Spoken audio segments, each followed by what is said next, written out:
جب قافلہ روانہ ہوا تو وہ بے اختیار بولنے لگا، تم نے کبھی ماؤنٹ ایوریسٹ کی طرف دیکھا ہے؟ جب سے نسل انسانی کا آغاز ہوا ہے، لوگ اسے حیرت و استعجاب سے دیکھتے آئے ہیں۔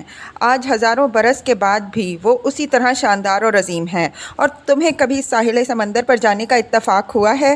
تم صرف تاریخ پڑھاتے رہے ہو، اور اس سے پہلے خیر بہرحال سمندر اور آسمان اور طلوع سحر کا منظر اور تاج محل اور شیکسپیئر، ان سب میں، ساری چیزوں میں ایک حسن ہے جو لازوال ہے، اور وہ تخلیق کا حسن ہے۔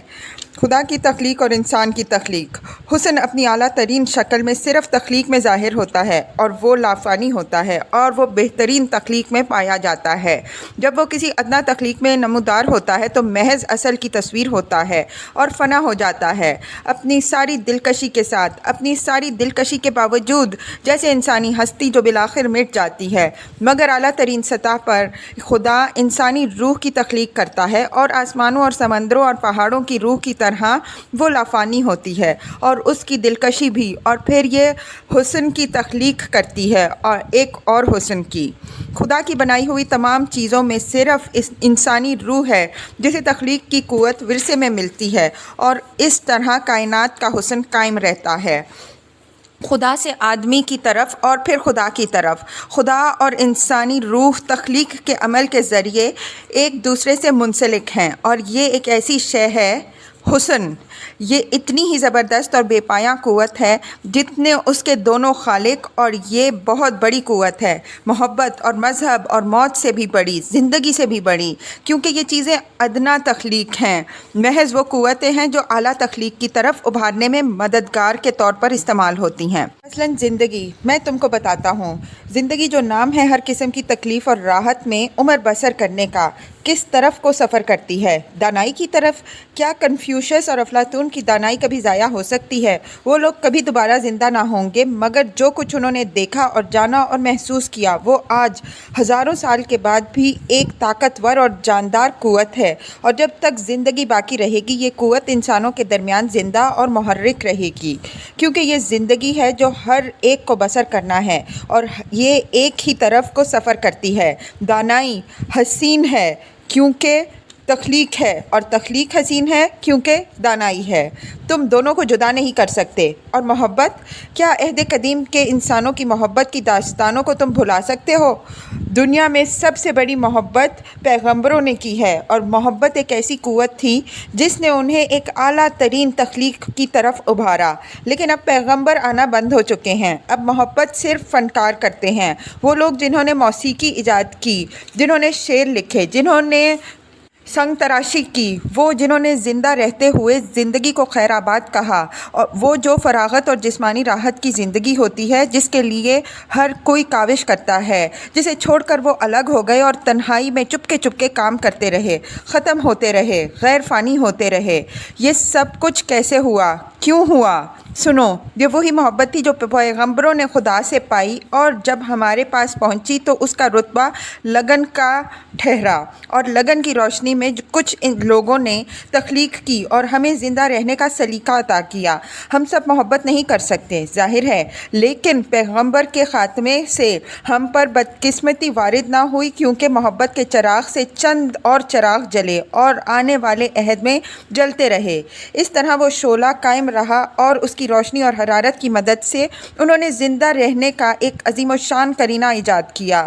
اس کی لو میں انہوں نے زندگی کی کثیف اور غلیظ بے ترتیبی اور بے ڈھنگے پن میں سے ایک لطیف اور شاندار تنظیم برآمد کی جو ہمیں ورثے میں ملی، اور اب ہماری جائیداد ہے، اور جس پر ہم فخر کرتے ہیں۔ تو دیکھا تم نے، اس ساری بات کی تہ میں محض ایک قوت تھی جہاں ساری قوتیں جا کر ملتی ہیں، تخلیق کی قوت۔ محبت تو محض راستہ ہے۔ تم بیٹھے رہو، میں تھکا ہوا نہیں ہوں، رات بھر آرام کیا ہے۔ اور مذہب، سچ ہے کہ تخلیق کی نہایت اعلیٰ شکل ہے اور نہایت دلکش۔ یہ واحد مظہر ہے جہاں خدا، انسان اور روح آپس میں یوں مدغم ہو گئے کہ ایک دوسرے سے جدا نہیں کیا جا سکتا۔ یہاں تخلیق در تخلیق اس صورت کے ساتھ عمل میں آتی ہے کہ ہم حیرت زدہ رہ جاتے ہیں۔ یہ وہ حیرت نہیں جو سرکس میں کسی کھلاڑی کا کمال دیکھ کر ہوتی ہے، یہ وہ بلاخیز ذاتی تجربہ ہے جو ہمیں مثلاً کسی تباہ کن زلزلے سے زندہ بچ کر نکل آنے سے ہوتا ہے، یا اس سے بھی کچھ بڑا، جیسے یہ اب یہاں وہ چاروں طرف دیکھ کر بڑبڑایا، یہ اب ہاں مذہب بلند ترین تخیل ہے، یہ بے مثال مظہر ہے جہاں خیال فوراً ہی عمل کے سانچے میں ڈھال دیا جاتا ہے اور پھر وہ محض اپنے زور پر ایک پوری زندگی اور اس کی منزل کا تعین کرتا ہے، تمام نوع انسانی کو بنیادوں تک ہلا دیتا ہے، لاکھوں انسانوں کی روح میں حرکت اور گرمی پیدا کرتا ہے۔ آج بھی انسانوں کی سوسائٹی میں مذہب سب سے بڑی واحد قوت ہے، تو اس کا اسرار کیا ہے؟ اس کا راز بتاؤ۔ وہ چالاکی سے مسکرایا۔ ایمان، یہ ایمان کی تخلیق کرتا ہے اور سینہ در سینہ، نسل در نسل، عہد در عہد اسے منتقل کرتا ہے۔ ہم ایک مذہب کے حق میں اور دوسرے مذہب کے خلاف بہترین دلائل دے سکتے ہیں، لیکن ہم ایمان سے یقین نہیں اٹھا سکتے جو کہ سارے مذہب کی روح ہے۔ یہ مشترکہ جائیداد ہے، یہ لا علم اور بے بہرہ لوگوں کو زندہ رہنے کا اور مرنے کا غیر متزلزل ارادہ عطا کرتی ہے، ایک آئیڈیل، ایک خواب۔ وہ شخص جو اپنے دروازے سے باہر کسی شے کا علم نہیں رکھتا اور جس کی ملکیت میں ایک صحن اور ایک چولہے کے علاوہ کچھ نہیں، ایمان کی ہمراہی میں دفعتاً تمام زندگی اور تمام موت کے معنی سمجھ جاتا ہے۔ تمہیں پتہ ہے کہ مذہب ہی ایک ایسا علم ہے جس نے کسی حد تک زندگی اور موت کے اسرار کو سمجھا اور بیان کیا ہے، مگر اس کی بھی ایک حد ہوتی ہے، اس سے آگے دلائل ختم ہو جاتے ہیں۔ ہر عہد میں بہتر مدلل قوتوں کے مالک انسان پیدا ہوئے ہیں اور مذہب سے بددل ہوتے رہے ہیں، کیونکہ جہاں دلائل ختم ہو جاتے ہیں وہاں سے ایمان شروع ہوتا ہے۔ یہ وہ پوشیدہ روح ہے جو تمام مذاہب کی تہہ میں رواں ہے۔ ایمان، یہ تجریدی اور تقریباً غیر دلچسپ لفظ جس میں انسانیت اور خدائیت کے وسیع ترین معنی پوشیدہ ہیں، پراسرار اور غیر مشروط طور پر بے علم لوگوں کے دلوں میں اتر جاتا ہے اور انہیں اطمینان اور وقار کے ساتھ ہر آفت کا، جس میں موت بھی شامل ہے، سامنا کرنے کا اہل بنا دیتا ہے۔ پھر ہر چیز اس قدر آسان اور قدرتی دکھائی دیتی ہے۔ کوئی آج تک نہیں سمجھ سکا کہ کس طرح کمتر ذہانت رکھنے والے لوگ اس فنومینا کو قبول کر کے ایک عظیم جرت کی اہلیت اختیار کر لیتے ہیں۔ لیکن تم بتاؤ تخلیق کے عمل آج تک کون سمجھ سکا ہے؟ سائنسدان؟ جب انسانی دماغ کیسے کے بعد کیوں پر غور کرنے لگتا ہے تو سارا علم ختم ہو جاتا ہے۔ تو دیکھا تم نے کس طرح منظم مذہب اپنی عظمت کے باوجود ایمان کے مقابلے میں دوسرا درجہ اختیار کر لیتا ہے۔ ایمان جو مذہب کی تخلیق ہے، اس کا سارا مقصد، سارا حسن ہے۔ ذہین لوگ جو اس حقیقت کو نہیں سمجھ پاتے مذہب سے بددل ہو جاتے ہیں۔ ایک وقت تھا کہ میں بھی ان میں شامل تھا، لیکن کل رات وہاں ان کے ساتھ وہ چند بے علم گوار دہقان تھے۔ ان کے ساتھ بیٹھے بیٹھے دفعتاً مجھے ان کی طاقت، ان کی دانائی اور ان کے وقار کا علم ہوا، جبکہ موت ان کے سامنے کھڑی تھی، ان کے درمیان چل پھر رہی تھی۔ زندگی کے اس عظیم جرعی لمحے میں انہوں نے اسے مکمل طور پر قبول کر لیا، نظر انداز کر دیا۔ یہ تمام نوع انسان کی دانائی اور اس کا وقار تھا، یہ اس قدر سادہ اور آسان تھا۔ تو تم نے دیکھا، تم ذہین آدمی ہو، میں جانتا ہوں، وہ مسکرایا۔ تخلیق سب سے اوپر ہے، سب سے میں نے دیکھا ہے۔ آج وہ دوبارہ شرما کر ہنسا۔ آج میں نے ایک نظم، تم جانتے ہو میں شاعر نہیں ہوں، پھر بھی آج، لیکن اب میں اسے بھول گیا ہوں۔ خیر چھوڑو اسے، یہ اہم نہیں ہے۔ اہم یہ ہے کہ یہ اس قدر سادہ اور آسان ہونے کے باوجود اس قدر مشکل بھی ہو سکتا ہے۔